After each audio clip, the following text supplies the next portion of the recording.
প্রথম থেকেই আমি গরিব ঘরের ছেলে, কিন্তু স্বপ্ন ছিল যে কবি হব আর শিক্ষক হব, যে আমি আছি অপরকে যদি আনন্দ দিতে পারি সেই পথটাই বাছা হচ্ছে কবিতা। আমি গরিবদের ভালোবাসি, তাদের সঙ্গে মিশি, তাদের চলাফেরা, তাদের কথাবার্তা সবই শুনে আনন্দ লাগে। তাদের কথাগুলোকে মানে একটা কবিতায় রূপ দেবো, সেই সম্বন্ধে আমার একটা চিন্তা ছিল যে মানুষ তো খাওয়া পড়া আর ঘুমানো তো কাজ নয়, তা কিছু করতে হবে, জগতের জন্য কিছু করতে হবে, শুধু আমার ফ্যামিলিকে বড় করবো এইসব ভাবনা আমার নয়। যে আস্তে আস্তে মানুষ যেমন হচ্ছে পরমাণু অণুতে মিশতে চায়, মহাসাগরে যেতে চায়, আমি ভেবেছিলাম এইভাবে যদি করে থাকি তাহলে বাড়ি ঘাড়ি তো থাকবে না, ভূমিকম্প নষ্ট হতে পারে, কিন্তু আমি একটা যদি কিছু রেখে যেতে পারি তাহলে সেটা পরবর্তী জেনারেশন সেগুলো অনুভব করবে এবং আমার পথে প্রতীক হবে। আর যেমন রবীন্দ্রনাথ তিনি অনেক কিছু করেছেন, ঠাকুরবাড়ির কথা কেউ মনে করছে না, কিন্তু তার কবিতাগুলো কিন্তু সবাই মনে রাখছে। এবং সেই যে কবিতার সঙ্গে সঙ্গে ওই যে মুখচ্ছবি, যে উনি ঋষি মানে দাঁড়িয়ে রয়েছে। আর আমি সবাইকে প্রশ্ন করি যে এই যে দাড়ি রেখেছেন এতদিন, যদি দাড়ি কোনো নাপিত কাটতো সময় যেত, তার দাড়ি রাখার জন্য অনেক কবিতা ফসকে যেত। সেই জন্যই আমি কবিতাগুলো অনেক লিখতে পেরেছি। আসছে মানে আমি জানি যেমন নজরুল এত দুঃখ পেয়েছিলেন, রুটির দোকানে কাজ করেছেন, মাটির তলায় বসে এসব করেছেন। তা আমি ভেবেছি আমার জীবনের দুঃখটাই ভালো, এই দুঃখ থেকে আমি একটা শান্তির পথ খুঁজে পাবো, যেটা হচ্ছে সবাইকে আনন্দ দিতে পারবো, অপরকে আনন্দ দেওয়া, অপরকে নিজের করার জন্য একটা প্রতিভারও পথ খুলে যাবে। তবে বাস্তব জগতে যে সমস্ত লিখেছি এবং যে সমস্ত পাঠক পড়ে বলছে আজ পর্যন্ত গ্রাম বাংলা এত ছবি কেউ কোনোদিন তুলতে পারেনি। ভাবি মানুষের চরিত্রে অনেক গুণ আছে, তো সেই গুণগুলো, ভালো গুণগুলো যেন মানুষের মধ্যে আসুক, সেই প্রতিফলনটা আমি কবিতার মধ্যে রেখেছি। এবং আমার হচ্ছে কবিতা সমাজকে চেতনা দেবার মতন। হুল বলে কবিতা যে লিখেছি, হুল কি করে না, একটা মৌমাছি কামড়ালে সে হুল বিদ্ধ করে এবং সেখানে কিন্তু একটা যাতনার ঢেউ ওঠে। আর আমার কবিতা যদি কেউ পাঠ করে সেই হুল কিন্তু তাকে আঘাত করে সমাজকেও কিন্তু ধাক্কা দেবে। সমাজ, এই গ্রাম বাংলা গড়ে তোলা আগে সমাজ দরকার, পরে তো শহর। কারণ একটা কথা বলেছেন যে জানি town is created by men আর village is created by God. এমন একদিন গেছে যে কালো মেয়েদের বিবাহ হতো না, কালো মেয়ের কান্না, একটা কবিতা লিখেছি যে মা আমাকে ঠাকুরের দুধ ধরে এমন কালো মূর্তি করেছে, একটা যুবক ছেলে আমার দিকে চাকায় না।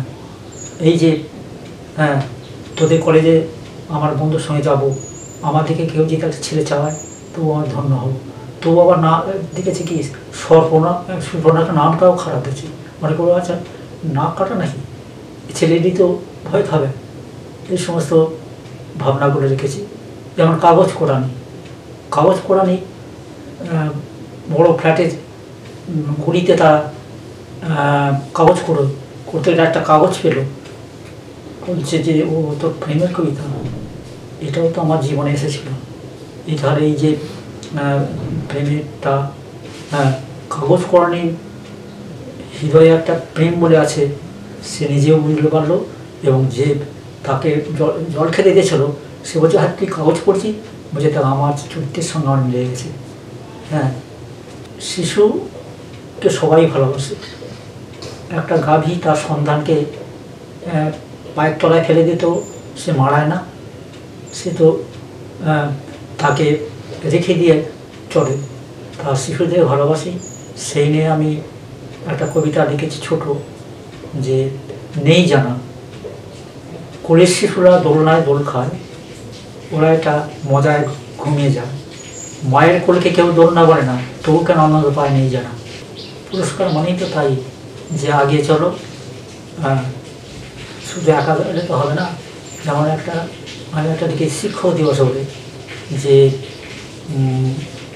শিক্ষক শুধু একটা দুটো হলে হবে না, বসন্ত যখন আসে তখন অনেকগুলো কুকুর ডাকলেই তবে বসন্ত আসে। তাহলে এই সাহিত্যে থাকবে কুকুরবটা, অনেক কবি উঠে আসুক। আচ্ছা,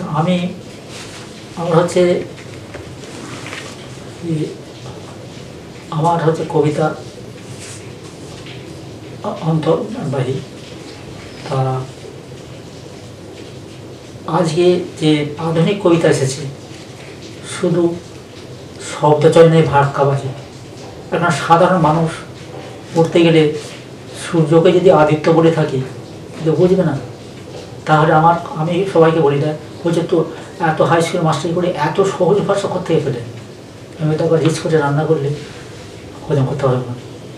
হ্যাঁ, কেউ স্কুলে যায় না, এমন কবিতা বলবো, সে দাঁড়িয়ে যাবে বলে যে ওহ তুই এত সুন্দরভাবে কী করে ডিগ্রি বললেন। ওই যে আমরা সব আছে দেখছি, কিন্তু আমরা সাজে লিখতে পারি না। এই যে করেছিস, এ তো তোকে ধন্যবাদ দিতে হবে।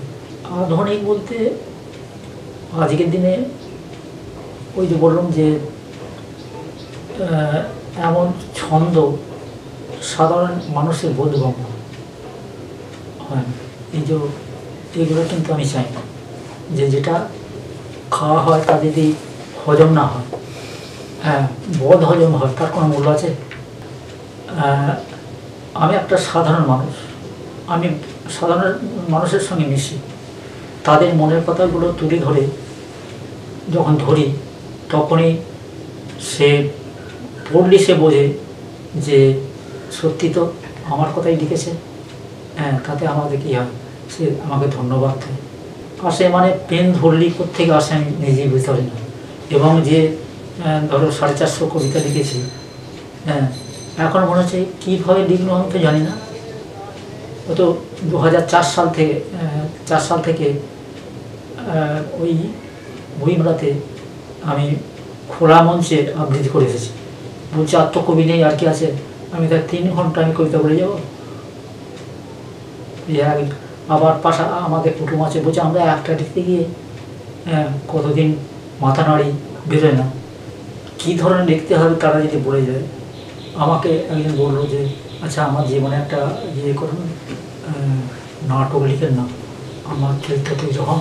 আমি দেখবো ভাই আমার তো বয়স নেই। অনেকে বলে যাত্রা বই লিখুন না, মোশনটা কোথাও পাবো? মোশন তো শেষ হয়ে গেছে আমাদের। তা আমি চাই সামান্য হোক, যেমন হচ্ছে সামান্য চন্দনের থেকে হাত চাটে তাতেই আনন্দ পায়, কিন্তু ভবিষ্যতে তার কী হবে তাও জানে না। তাহলে এইখানে তাই আমরা লিখে গেলাম, কেউ যদি পড়ে আনন্দ পাবো, আর তার চরিত্র যেন একটা পরিবর্তন ঘটে। ছোট নাটক,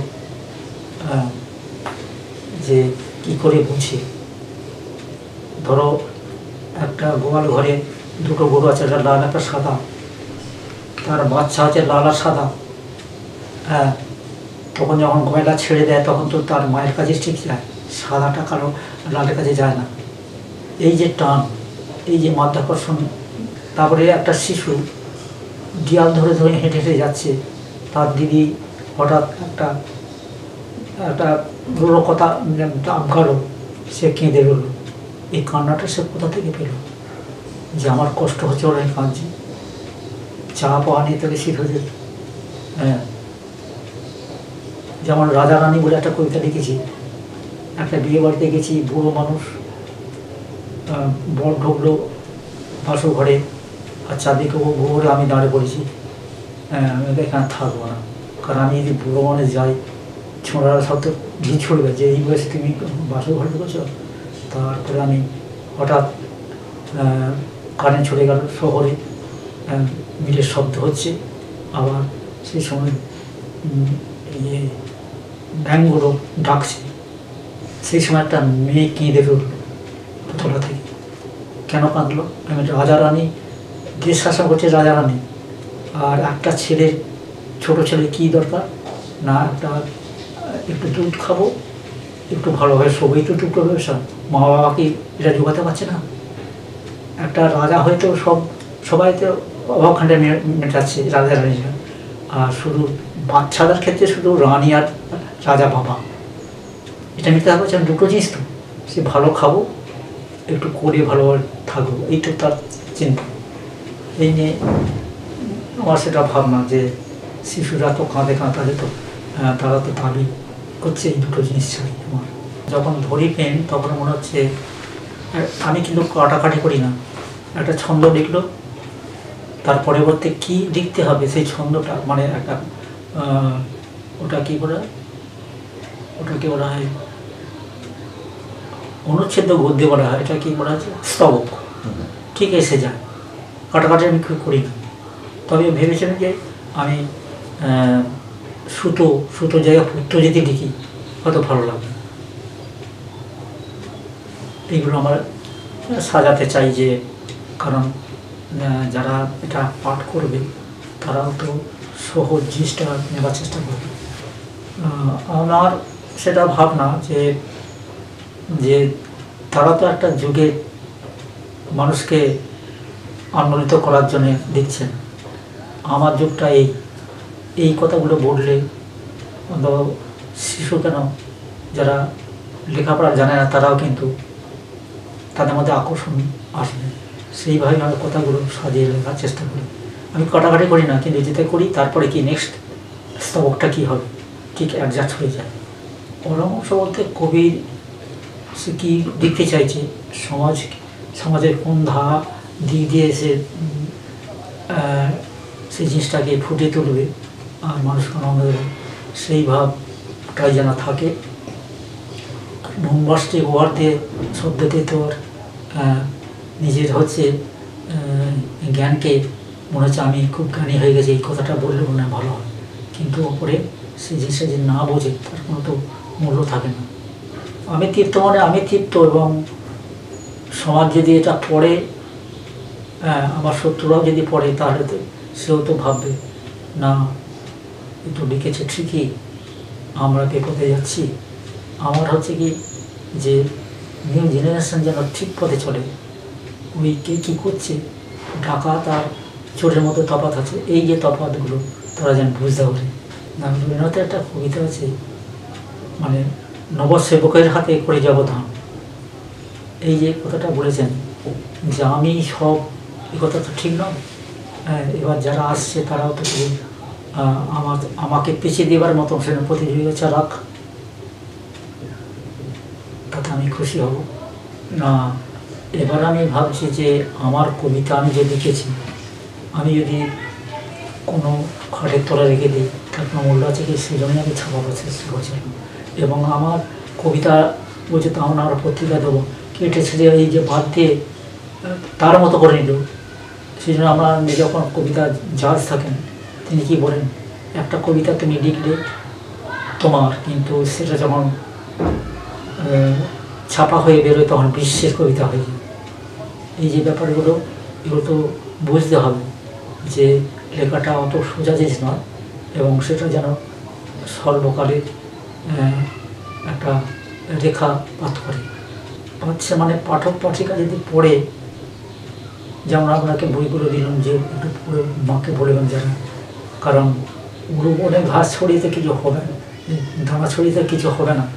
যারা প্রকৃত পড়ার তো এখন তো দিক নেই, এখন টিভি আর মোবাইল হয়েছে সব, তাহলে আসল যে লাইব্রেরি জিনিসটা উঠেই যাচ্ছে। তো এই যে একটা লাইব্রেরি মানে কি, বিশ্বের জ্ঞানের ভাণ্ডার, সেই জ্ঞানের ভাণ্ডারটা এখন কিন্তু শাসক শ্রেণী চাইছেন, যার ফলে হচ্ছে কি, অর্থাৎ এই যে দেশটা ভালো করে করবো, একটা রাজনীতি কাকে বলা হয় যে 50 বছর পরে কি হবে এখন থেকে ভাবতে পারে।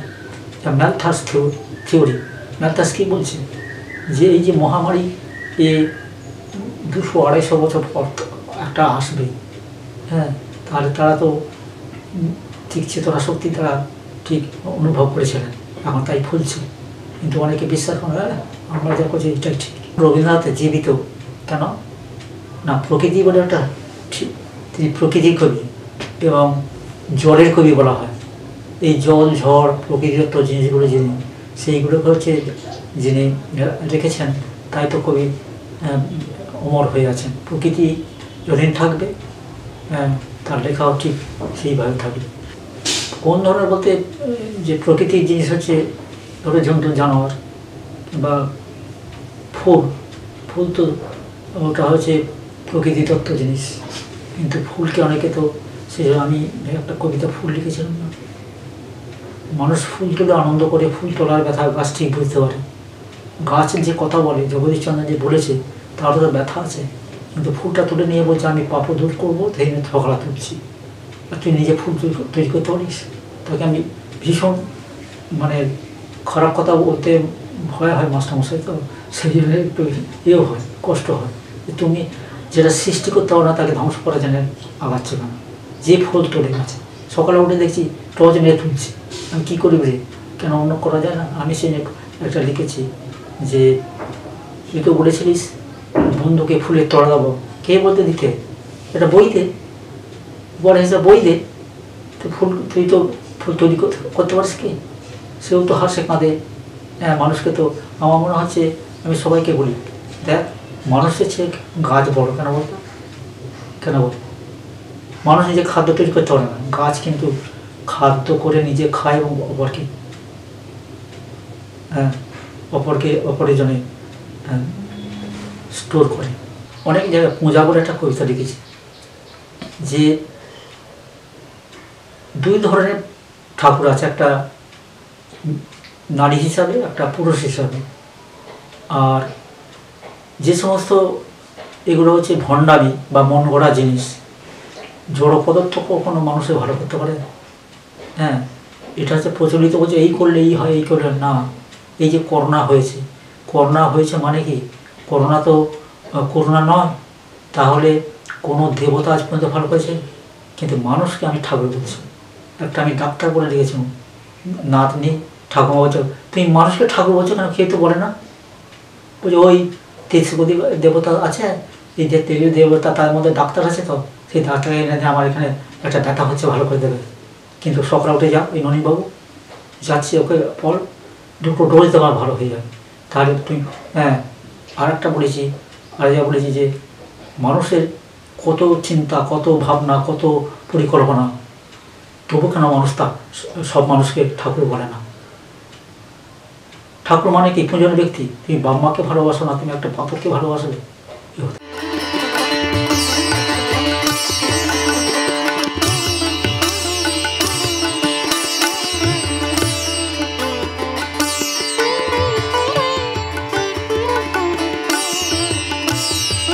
নমস্কার, আমার নাম জয়শ্রী মান্না। আমি কেশবনগর গ্রামে এই বাড়িতে বড় বউ হয়ে এসেছি। আমার শ্বশুরমশাইকে প্রথম থেকেই দেখেছি বিভিন্ন কাজের মধ্যে থাকতেন, তার সত্ত্বেও বিভিন্ন কবিতা আবৃত্তি এইসবের প্রতি তার একটা ছিল, মানে উৎসাহ ছিল। তারপর আস্তে আস্তে লেখা শুরু করেন, বিভিন্ন মানুষের সঙ্গে জানা শোনা চেনা এই সমস্তর মধ্যে দিয়ে এগিয়েছেন এবং নিজেও লেখার মধ্যে আত্মপ্রকাশ করেছেন।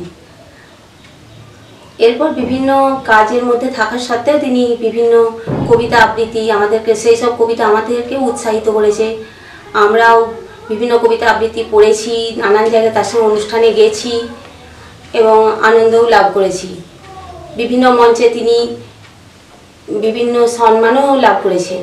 আমি নিজেকে খুব গর্বিত বোধ করেছি, আমি এই পরিবারের বউ। বিভিন্ন মানুষ, প্রচুর মানুষ তার কাছে আসেন, চর্চা করেন তিনি যে এইসব সমস্ত লেখালেখি নিয়ে। এইসব দেখে আমারও গর্ববোধ হয় এবং আমিও খুব আনন্দ পাই এই সমস্ত লেখা দেখে। নমস্কার, আমি মলয় মান্না। আমি দাদুর সঙ্গে বইমেলা গেছিলাম, সেখানে বই দেখে দাদুর সঙ্গে ঘুরে আমি বই দেখেছি ও মেলায় ঘুরেছি। আমার কিন্তু বই পড়তে ভালো লাগে, তবে স্কুলে প্রচুর পড়া, তবে দাদুর কাছে মাঝে মাঝে ছড়া শুনি, আমার ভালোই লাগে। আমি দাদা বোন আমরা সবাই দাদুর সঙ্গে গল্প করি ও আনন্দ করি। নমস্কার, আমার নাম সৌমি মোল্লা। দাদু অনেক বই লিখেছে, দাদুর লেখা আমি সব বুঝতে পারি না, সেই লেখা আমাদের মাঝে মাঝে পড়ে শোনাই। দাদুর সাথে যখন আমরা ছড়া শুনি তখন খুব ভালো লাগে। আর দাদুর সাথে বইমেলাতেও যাই, কিন্তু দাদু যখন লেখে বিরক্ত করলে রেগে। নমস্কার, আমি টুসি মান্না, এই পরিবারের মেজো বৌমা। তো আমার বিয়ের পর থেকেই আমাদের বাবাকে, শ্বশুরমশাই অর্থাৎ আমাদের বাবাকে দেখছি। তো উনি খুবই ভালো মানুষ, ভদ্র মানুষ এবং লেখালেখিও করে থাকেন। তো এই সম্পর্কে, লেখালেখি সম্পর্কে অনেক মানুষের সঙ্গেই ওনার চেনা পরিচয় ঘটেছে এবং অনেক মহান ব্যক্তিত্ব মানুষও আমাদের বাড়িতে আসা যাওয়া করেন এবং সেই জন্য আমাদের খুবই ভালো লাগে এবং ওনার সম্পর্কে যে ওনার পরিচয় আমরা পরিচিত হতে পারছি, এটাতেও আমাদের খুব ভালো লাগছে। এবং ওনার যে লেখা চারিদিকে ছড়িয়ে পড়ছে, আস্তে আস্তে সমস্ত মানুষের কাছে প্রচার হচ্ছে, এতে আমরা খুবই গর্ববোধ করি এবং ওনার বৌমা হওয়ার কারণে তার জন্যও আমরা খুব গর্ববোধ করি যে ওনার পরিচয় আমরা পরিচিত হতে পারছি সমস্ত মানুষের কাছে। বাবা যে শুধু লেখার জন্যই লেখেন তা নন, উনি বিভিন্ন সামাজিক বিষয় তুলে ধরেন লেখার মধ্যে দিয়ে এবং তার জন্য অনেক সমাজের উন্নতিকর দিক দিয়েও তুলে ধরেন, এর জন্য আমরা অনেক গর্ববোধ করি। নমস্কার, ভারতী মান্না, আমি এবারে ছোট বৌমা। আমার বিয়ের পর থেকে দেখছি যে একই পরিবারে সবাই আছি। আমার দুটো যা আছে, ওরা আমার দিদির মতনই, আর শ্বশুরমশাই আছে, সেও আমার বাবা। আর বাবার কাছে সব কিছুই এমনি লেখা কবিতা লেখেন, ও পড়ে শোনায়, আমরা ওতে খুব উপকৃত হই। বাবা এমনি আমাদেরকে খুব ভালোবাসে, এমনি কবিতা পড়ে শোনাতেও চায়, আমরাও সময় পেলে শুনি বা বই দেয়, বইও পড়ি। আমরা এখনো পর্যন্ত যৌথ পরিবারে আছি। ও বাবাকে দেখেছি যে এখনো যৌথ পরিবার অনেকে ভেঙে যাচ্ছে, কিন্তু আমরা একসাথেই আছি। আমাদের ছেলে মেয়েদেরকেও সেই কথাই বলি, ওরাও ভাই বোনের সব একসাথেই খাওয়া দাওয়া, খেলা করা সব কিছুই করে। ও এই জন্য বাবার দেখেই সব কিছু শিখেছি। বাবা যে ভেঙে যাওয়া সংসারটা চায় না যে ভেঙে যাক, বাবা খুবই সংসারের জন্য খুবই করেন। ও সব বৌমাদেরকেও ভালোবাসে, আর ওই জন্য আমরা গর্বিত হই। নমস্কার, আমার নাম রূপঙ্কর মান্না। দাদু একটা মজার মানুষ, দাদুর সাথে আমরা ভাই বোনেরা খুব, এবং দাদু খুব দারুণ লেখালেখি। দাদুর সাথে বই মেলাতেও গেছি। দাদুর অনেক বই আছে, কিন্তু সব বই পড়তে পারি না। নমস্কার, আমার নাম স্নিগ্ধা মান্না। আমার দাদুর নাম হেমন্ত কুমার মান্না। আমার দাদু একজন কবি।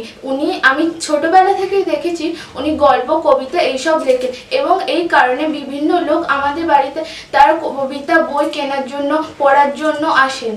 বিভিন্ন পত্র পত্রিকায় তার লেখা বের হয় এবং সেগুলো আমরা দেখি এবং আমরা বিভিন্ন জায়গায় দাদুর সঙ্গে বিভিন্ন মেলায়, যেখানে দাদু কবিতা পাঠ করে বের হয়, প্রকাশিত হয়, সেখানেও আমরা গেছি। আমাদের খুব ভালো লাগে দাদু যে ছোট থেকে এইভাবে লেখালেখি করেন, দেখে এসেছি আমরা এবং বই পড়ি, খুব ভালো লাগে। আমরা তার জন্য খুব প্রাউড ফিল করি, আমরা তার জন্য খুব গর্বিত যে আমাদের দাদু একজন এত এই মানুষ, এরকম কবিতা লেখেন, সবার জন্য ভালো করেন, আমার খুব ভালো লাগে।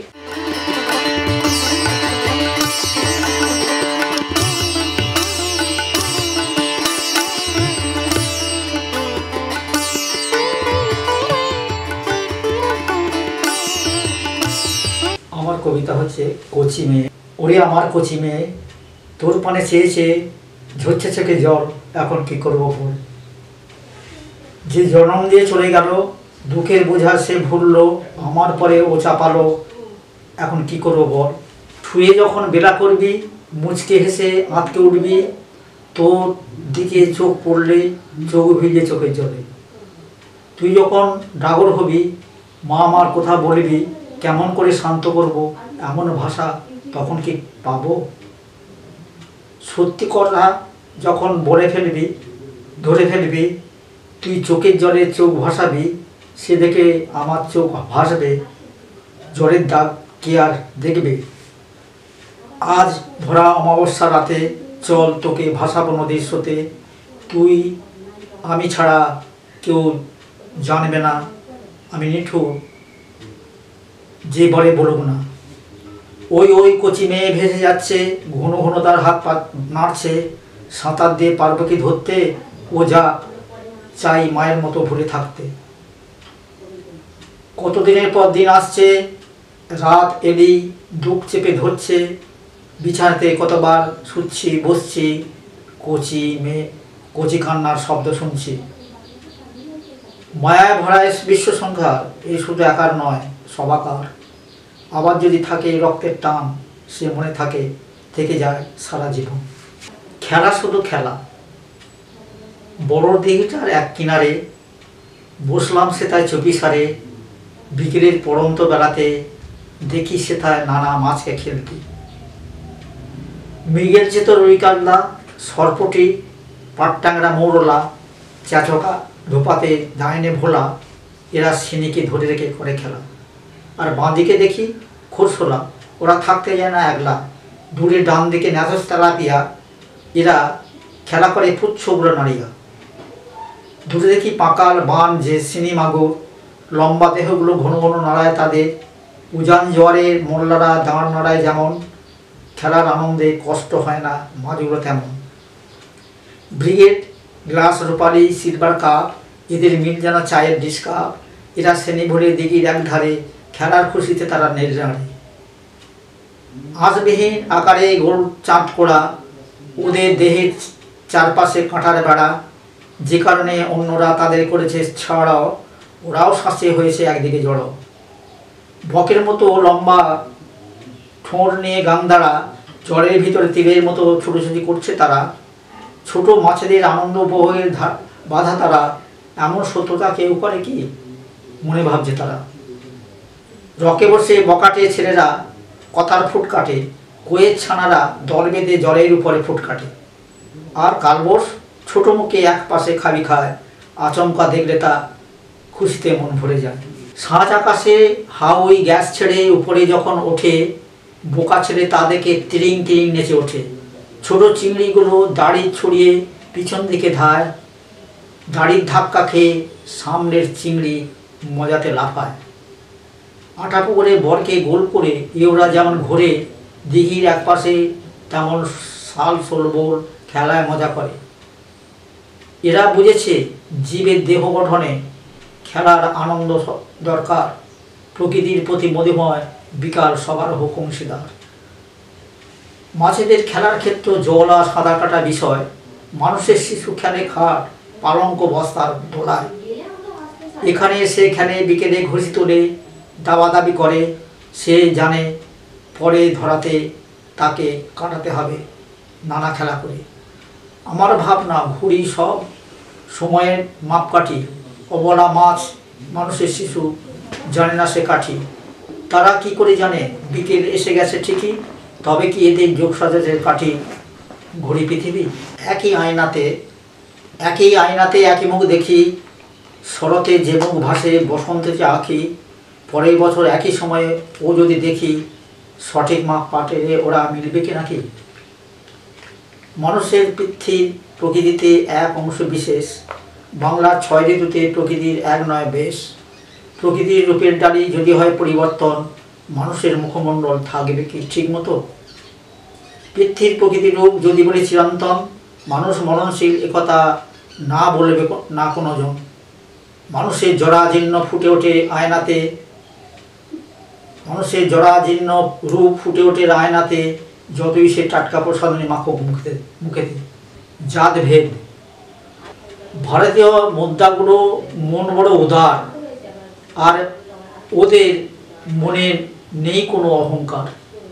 ভেদাভেদের বেড়াজাল দেখেছে কি কেউ, তবে কেন মানুষের মনে এ তোলে ঢেউ। রক্তমাখা জেলে বয়ে টাকা আদুলি, খদ্দের মুচি মাতর ও হাতে নেয় তুলি। জ্বরের আচরণ মানুষ ভয় পায়, যদি অচিরে জাত জাত ভেদ উঠে যায়। মজার খেলা একটা বলছি, আমাদের তাল পুকুরে কাগজের প্রদীপ গড়ে ভাসানোর ধারে ধারে ওরা জড়ো হলো মাঝেরে। ওখারা যাচ্ছিস কোথায়, আয় না ছুটে যেতে হেতায়, এমন দৃশ্য পাবি কোথায়, মন বজবে মজার খেলায়। খেলাটা যদি সন্ধ্যায় হতো মনটা আরও ভালো লাগতো, প্রদীপ শিখা উজ্জ্বল হতো, জোনাকিরা লজ্জা পেত। বিশালতার আনন্দ। নদীর ছোট ছোট ঢেউকে নদী কয়, আর কষ্ট নয় তোরা এসে গেছিস মোহনা। তোদের সংকীর্ণবতী আশা আমাকে কষ্ট দেয়, এবার ভেসে যা তোরা সমুদ্রের মাছ ধরিয়া। বিশালতা আনন্দ মনকে বিশালের দিকে নিয়ে যায়। জীবনের ছোট বড় দুঃখকে এসে ভরিয়ে।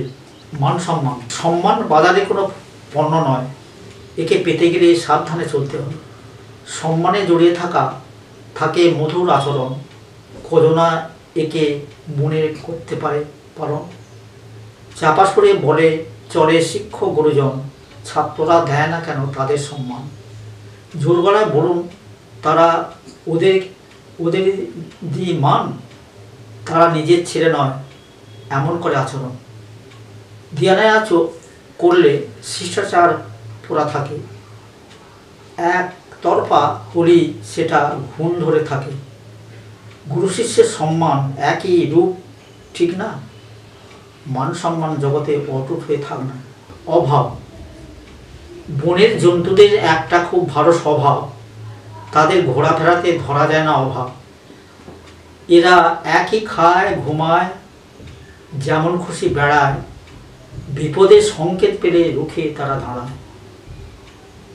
পথে ঘাটে সব স্থানে মানুষ অভাব দেখায়, অভাব মানুষের এক বেদনা যাতনার বিষয়। তাকে দেখে মনে হয় অভাব তাদের বড় রোগ, তবু তারা ত্যাগকে তুচ্ছ ভেবে করে যায় ভোগ। চোখের জল। পাজি চোখ দুটো কেন যে ঝরায় জল, কি কারণে ঝরাস বল জল আমায় বল। বাদল মেঘ মাঝে মাঝে ঝরায় জল, ও কি তোর বশ সঠিক আমাকে বল। মেঘ তো পুষ্ট হয় ভূতলের জলেতে, চোখ কি জল পায় ব্যথা ভরা বুক হতে।